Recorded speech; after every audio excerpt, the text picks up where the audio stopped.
we move on? Matt, I'd like to take a question from you. I'm finally a PhD student and also a lecturer at this university, and during the course of this I've had expressions of solidarity from places as far away as the Massachusetts Institute of Technology, UCL, Oxford, and basically a point that's been continually raised is, as I understand it, as chair of Universities UK, you've actually been calling on other universities to support these cuts in HE and for the proposed fees rise as something that needs to be done, unfortunately, and that you would consider these to be ideologically motivated. That I don't believe that you would think they were ideologically motivated, otherwise you wouldn't have called for them. But I would just like to raise the point that the Higher Education Policy Institute findings, point 20 and 21, say that the committee proposes many measures which can be expected to increase public expenditure and others that will lead to a reduction, and calculates that net effect will be to reduce the demands on taxpayers by 1.8 billion annually. A large part of this reduction of HEFCE teaching grant from 3.5 billion annually to 0.7 billion, but the next largest is an increase in fee loan repayments to 2.9 billion, a highly uncertain figure that is not possible to test because the underlying assumptions have not been revealed.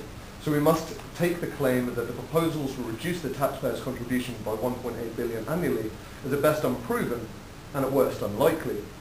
So my argument is that even if these cuts are necessary, and even if they must come from higher education, which is quite possible, then they are at best unproven and at worst unlikely that they will actually be of any benefit. And this clearly marks out HE as, the cuts on HE as ideological attacks. And I just wondered, what made you think that they weren't? I think they are. I mean, I argued a piece in The Guardian, I wrote a piece in The Guardian on October the 18th saying to Cable, where's your mandate for this? I think this is probably the most, I think this is the most important issue, others may not. We have been out condemning cuts. The cuts started last December, December the 23rd, when the Labour government took £1 billion off universities. This government are taking 3 billion, 3 billion off universities. What we've done is we've protested that in dozens of, and maybe well over 100 now, articles and press interviews.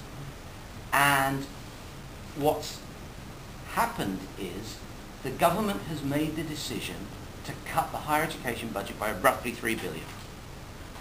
They tell us in every discussion, including one last night in the Treasury, late last night in the Treasury, that those cuts are fixed and we cannot negotiate them. So we get the grant letter from the funding body on Monday, which will already contain some significant cuts from the 1st of April next year. We've protested those, including today, this afternoon, it's a phone call with the Minister later, hopefully tonight, trying to get those reversed. We're told from everyone from the Prime Minister down that they're fixed. They are, Parliament's passed them, that's it.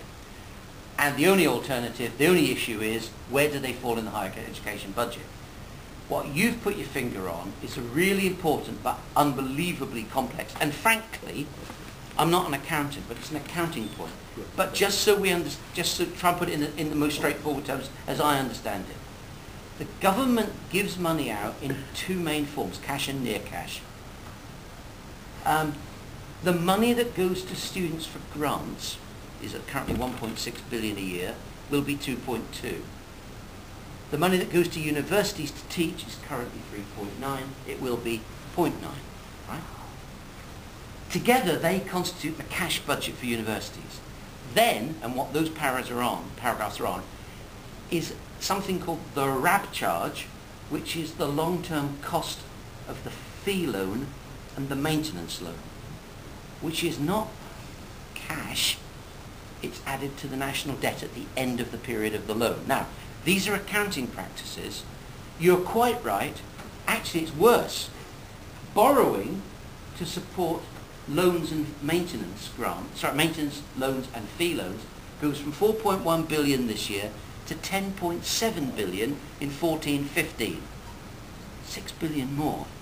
But because government thinks it gets most of that back over 30 years, they only charge it at 32%. So they say it will cost them a third, roughly, of what it costs at the moment. So, firstly, we've always objected to the cuts. and had very bumpy relations with government over those objections.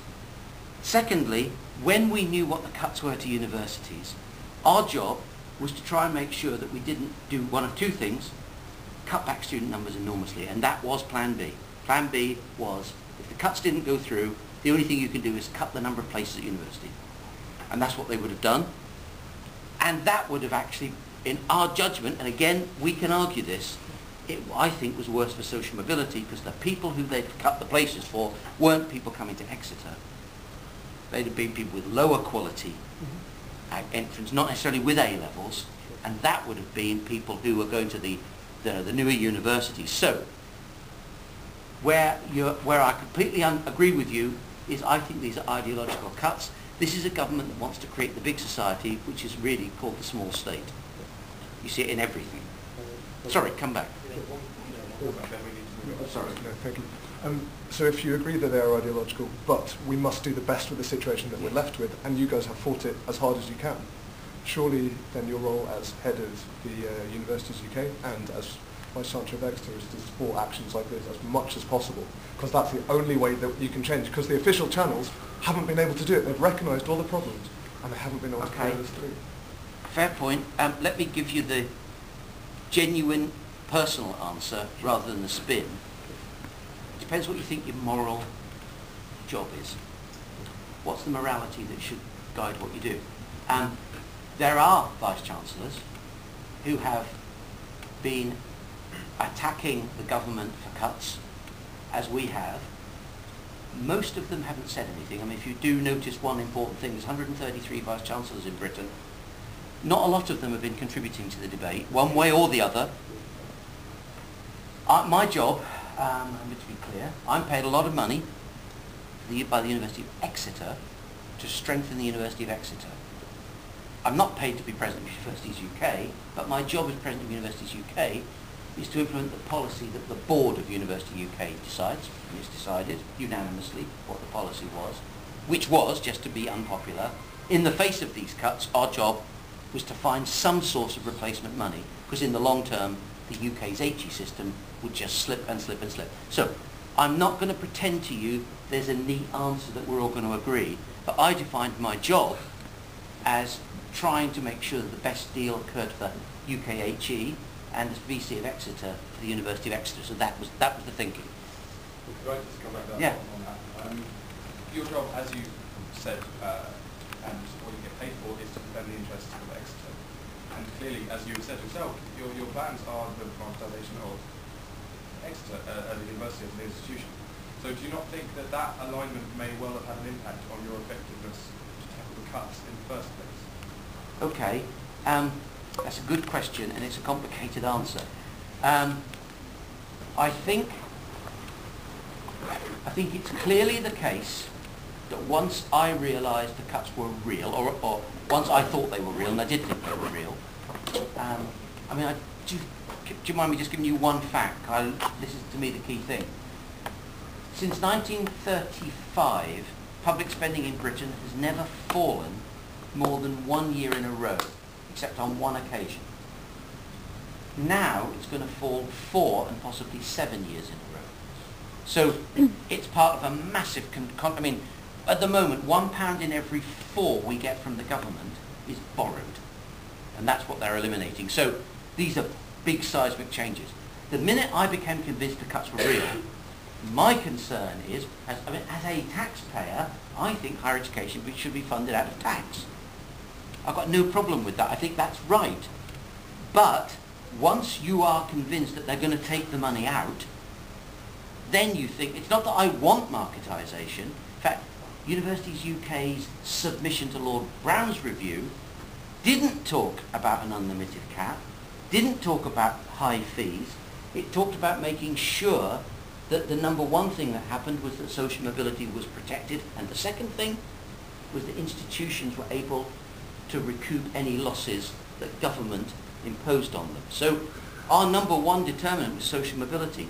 And tough though it is, you've seen, many of you will have seen the Institute of Fiscal Studies report of last Thursday, which says the bottom 25% of graduates are better off under the new system than the old. Now, we can get into debating that, but in that circumstance, It's not that I start out by wanting marketisation, but marketisation is a consequence of a government taking 80% of the teaching grant.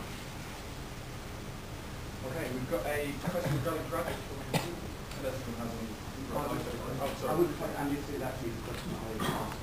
You just said you don't want marketisation.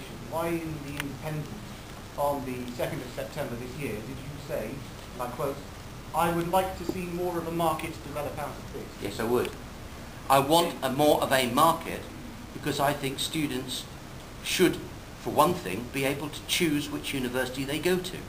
At the moment, we have an absurd system where student numbers are fixed. We can't take a single extra student next year, otherwise we find £3,700 per year. So what I want to see is institutions where there's very high demand being able to expand. So I actually think that's good for students. Why should a student not be able to go to a university he or she wants to go and instead have to go somewhere else? So I actually think it would be good. At the moment, the government controls the price of higher education and it controls the volume. We can't alter the price at the moment and we can't alter how many students we take. And I don't think that's a desirable system in terms of student choice. You say the alternative to the fee rises was for less students to come to university and for new universities to shut, but surely if you're saying the large universities will expand, then the smaller universities will end up shutting anyway. And that's a good all point. the students will come to the larger ones. I think the mistake would be to think that the institutions that couldn't attract would be all the newer ones. Some of them are doing incredibly well. There's some old universities that have trouble attracting lots of students. Well, either way, there's going to be universities shutting them. Well, I think actually what the one thing of the Brown Review that I must admit I completely supported without any reservations at all was its notion we need to increase participation. We need more people with degrees, not less. Brown said 10% more, another 40,000 a year going into higher education. That would have been a jolly good outcome. Also, I was wondering, if you want students to be able to choose which university they want to go to, how can universities charging different fees kind of allow this to happen? Because surely people that can't afford to go to university are going to go to universities which charge less. No, you see, that's a really interesting point, isn't it? I mean, okay, just so to be completely controversial, if you really want to worry about people from poor backgrounds, you take the cap off fees entirely and you require universities to make it free for people under average income. And actually, that's a rather attractive way forward. Under the scheme that's coming, I mean, as you all know, one of the great myths has been in the public debate about fees being paid up front. One of the paradoxes is if you charge $6,000, you don't have much money to cover the costs of people from poorer backgrounds. There was a very strong argument into the Brown Review that said Nick Barr put this forward in his independent evidence. You should actually allow institutions to charge, and then you should recycle 30-40% of that money to people from poorer backgrounds. Our aim as a university was to take money out of the equation. So people apply, and if they get accepted, we then look at their financial situation, and if they haven't got the income to pay the fees, we would pay them. That was our aim. But that, paradoxically, a fee cap actually stops that, because as you know, I said the other day, this university needs about £7,266 fee in order to replace the lost government funding. And then we'll pay over that, anything we charge over that, I reckon we'll have to put a lot into bursaries. So the amounts of money additional are not great enough to enable us to do the kind of, to make it free at the point of delivery that we'd like to do and take a debt out of the equation. So if your plan is to see the additional money on top of